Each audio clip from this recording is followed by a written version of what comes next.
Halo, nama saya Daniel Mulyana Supriyadi dari kelas S1.06 NIM 18101008. Cita-cita saya adalah bisa menjadi berguna bagi masyarakat, keluarga, maupun bangsa.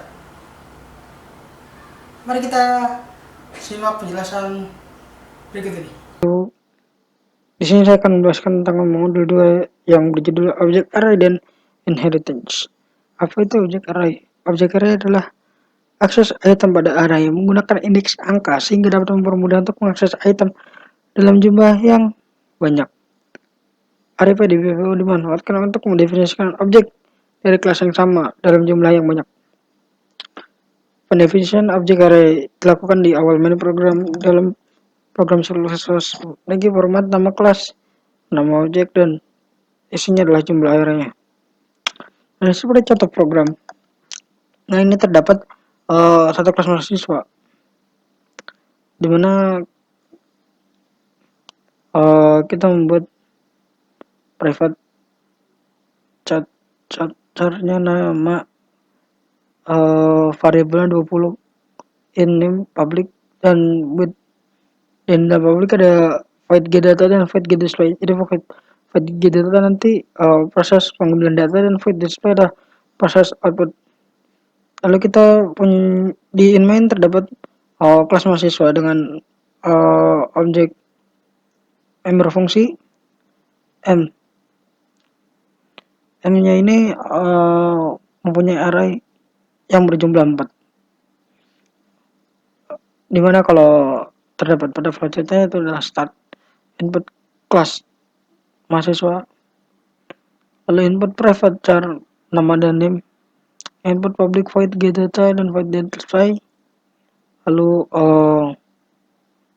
memanggil objek array get data log input untuk get data dan log init untuk log input untuk display. Jadi maksudnya kita menginput datanya 3 kali, lalu nanti ditampilkan juga 3 kali seperti output. Lalu kita input lagi mahasiswa 1 nama dan name, mahasiswa 2 nama dan name, lalu kita keluarkan outputnya. Outputnya seperti gambar yang sudah tertera di presentasi. Lalu ada inheritance, yaitu pewarisan. Inheritance atau pewarisan merupakan salah satu fitur yang paling powerful dalam pemrograman PBO.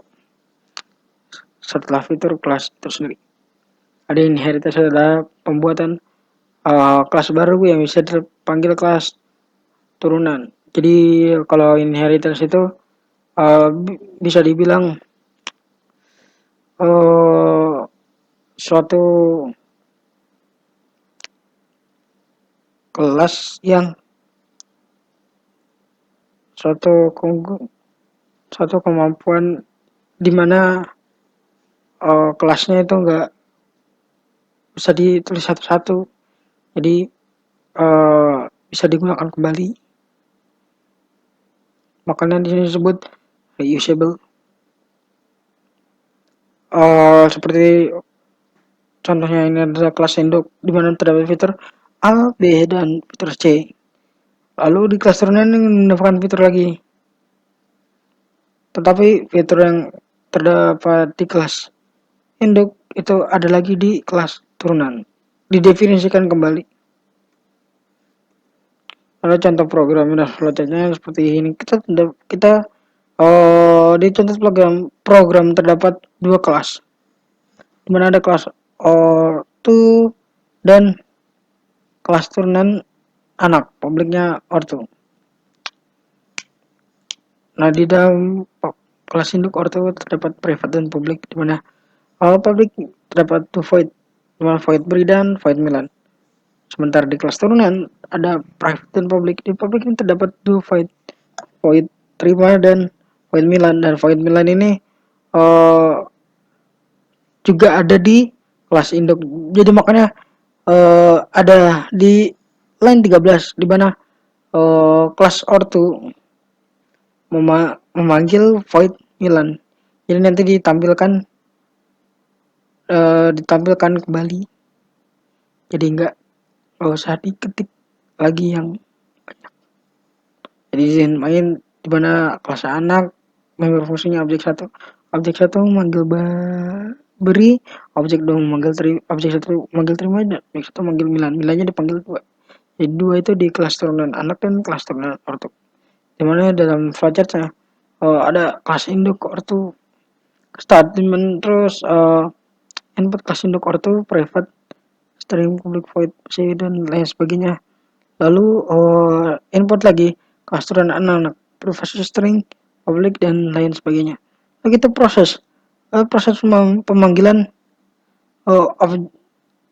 objek dari kelas si anak, baru output selesai. Jadi outputnya bisa dilihat di sini, terdapat nama ayah, nama anak, dan fungsi Milan. Menurut produk kelas anak merupakan turunan dari kelas induk ortu format. Misalnya adalah kelas nama, kelas turunan, titik 2, akses specifier, nama kelas induk. Format kode penulisan program untuk memanggil member data atau member fungsi kelas induk dari kelas turunan adalah nama kelas induk, nama member fungsi atau member data. Lalu ada across combination. Across combination itu salah satu specifier yang sering digunakan adalah public. Dalam PPO terdapat dua akses specifier selain public, yaitu private dan protected, yang memiliki aturan akses data yang berbeda-beda. Hal ini juga kemungkinan kombinasi akses data antar kelas dalam pewarisan. Di mana di sini terdapat satu kelas induk dan dua kelas turunan, di mana kelas turunan B, kelas induk public A, itu hanya bisa mengakses protected dan public, sedangkan kelas C, private A, hanya mengakses protected dan hanya mengakses protected saja, sementara yang public tidak bisa mengakses yang public. Terus seperti ini. Di program ini terdapat satu kelas induk dan dua kelas turunan, di mana kelas induk itu terdapat private, protected, dan public, sedangkan di kelas turunan satu terdapat public dan void fungsi turunan satu, yang dimana void fungsi turunan satu adalah memanggil kelas induk dari member data prot A sama pub A. Lalu di fungsi turunan di kelas turunan 2 dan fungsi mempunyai void yang sama, yaitu dengan kelas induk dan memanggil member data prot A dan pub A. Lalu kita di